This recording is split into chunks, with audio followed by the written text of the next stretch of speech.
Food ব্লগাররা তো পারলে আজকাল পাড়ার ফুচকাগুলোকেও হিডেন জেম বানিয়ে দেয়, তবে আমি ফুড ব্লগার না হলেও আজকে কথা বলবো কলকাতার প্রথম চাইনিজ রেস্টুরেন্টের ব্যাপারে। ইনফ্যাক্ট শুধু কলকাতার কেন, প্রবাবলি ভারতের প্রথম চাইনিজ রেস্টুরেন্ট। বেঙ্গলের প্রথম অফিসিয়াল চাইনিজ সেটলার হচ্ছেন টং এচু বলে একজন, যার নামে আছিপুর, কারণ উনি বজবজের আছিপুরে একটি চিনির কল শুরু করেছিলেন, সেখানে থাকতেন। তবে কলকাতায় চীনেদের প্রথম সেটেলমেন্ট হচ্ছে ধর্মতলার কাছে, যেটা ইভেন্চুয়ালি এক্সটেন্ডস টু আজকের পোদ্দার কোট, যেটার পুরনো নাম হচ্ছে টেরিটি বাজার। চীন একটা বিরাট বড় দেশ, দেশের নানা অংশ থেকে চীনেরা ভারতবর্ষে এসেছে। তো ভারতবর্ষে এসে তারা সেটেল করার পরে হুইগুয়ান বলে একটি জিনিস তৈরি করা শুরু করে। হুইগুয়ানের ট্রান্সলেশন হচ্ছে নেটিভ প্লেস অ্যাসোসিয়েশন। এগুলো হচ্ছে এক একটা ক্লাবের মতো। এই এক একটি ক্লাবের বা হুইগুয়ানের নিয়ন্ত্রণে রয়েছে আমাদের টেরিটি বাজারে একটা করে চীনা মন্দির এবং ট্যাংরাতে এক একটা করে চীনা গোরস্থান।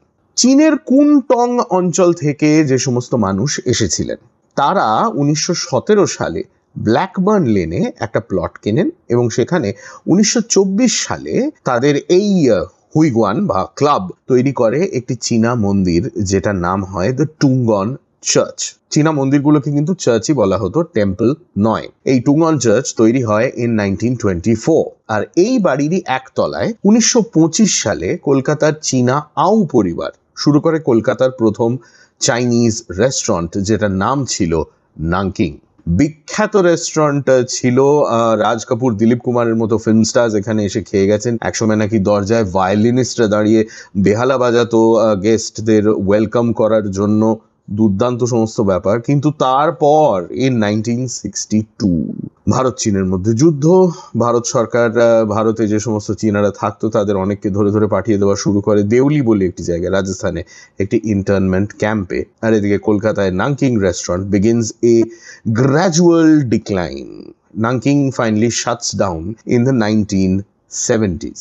তবে নাংকিং যে বিল্ডিং এ তৈরি হয়েছিল সেই বিল্ডিংটা কিন্তু এখনো আছে এবং সেটা চাইনিজ কমিউনিটির হাতেই রয়েছে। এবং সেই বিল্ডিং এর ভেতরে টুঙ্গন চার্চ বলে যে চীনা মন্দির ছিল, সেই মন্দিরের অনেক কিছু চুরি হয়ে গেলেও মন্দিরটা এখনো আছে এবং তার ভেতরে রয়েছে একটি আশ্চর্য মূর্তি to the god Kwan Ti, the Chinese god of war.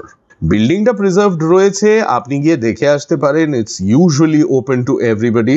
কিন্তু বিল্ডিং এর চারপাশটা তো মাশাআল্লাহ, ক্যাই বলে।